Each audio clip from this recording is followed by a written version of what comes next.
Bismillahirrahmanirrahim. Assalamualaikum warahmatullahi wabarakatuh. Alhamdulillahirrahmanirrahim. Kami Dokter Sapi dan keluarga mengucapkan minal aidin wal faizin, mohon maaf lahir dan batin. Selamat Idul Fitri 1444 Hijriah. Yang pasti dalam menyampaikan, dalam bertutur sapa ataupun dalam berinteraksi, membalas komentar-komentar, ada hal yang kurang berkenan di hati subscriber semuanya, kami mengaturkan mohon maaf lahir dan batin. Ngaturaken sugeng riyadi nyuwun agung Syekh Samudra Pangaksami sedaya lepat kawula sakeluargi. Sahabat Dokter Sapi, mudah-mudahan lebaran ini menjadi momen buat kita semuanya agar tetap berpegang teguh kepada ajaran agama Allah Subhanahu wa taala untuk menjadi insan yang bertakwa kepada Allah Subhanahu wa taala. Dan sahabat semuanya, masih banyak PR yang harus kita kerjakan setelah Ramadan ini, tetap menjaga ibadah kita dan tetap berusaha memberikan yang terbaik, memberikan manfaat untuk masyarakat semuanya. Ya, kita ingat bahwa masih ada PR di bidang peternakan, masih banyak PR di penyakit dan segala macamnya. Mudah-mudahan kita bisa melaluinya sahabat semuanya. Nah, saya akan menyampaikan beberapa hal juga terkait dengan masalah-masalah yang di peternakan saat ini, terutama di penyakit ternak. Kita lanjutkan diskusinya sahabat semuanya. Nah sahabat semuanya,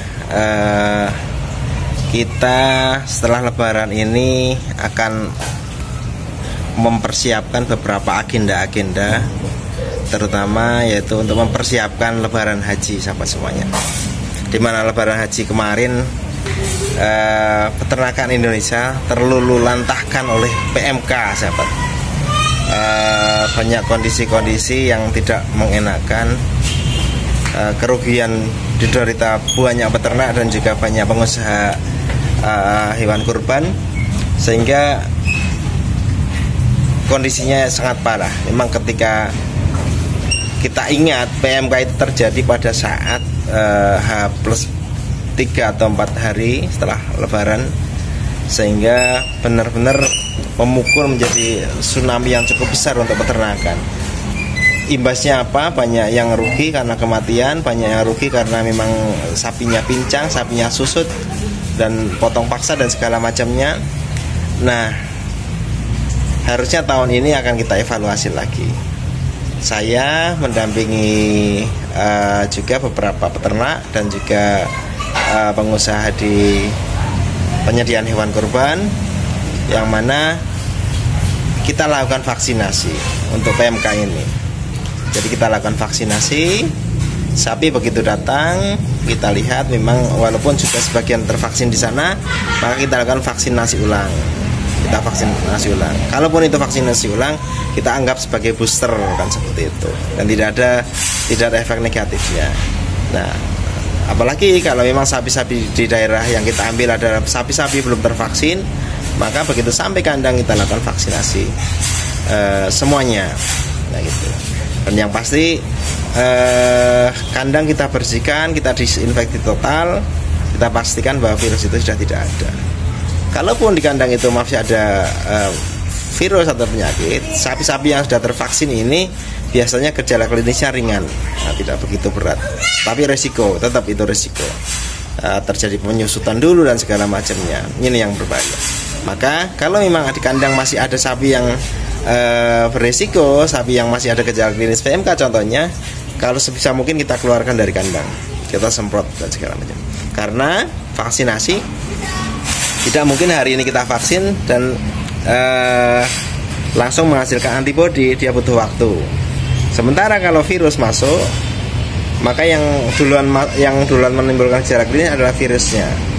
Tidak berarti hari ini divaksinasi, ketika memang di situ juga ada virusnya, langsung secara umum akan memproteksi, tidak secepat itu, tidak seinstan itu. Dia butuh waktu untuk terjadinya proses antibodi apa semuanya. Nah gitu, sehingga type jauh lebih aman. Sapi-sapi datang untuk mencegah terjadinya infeksi PMK, harus kita vaksinasi. Yang kedua, ancamannya adalah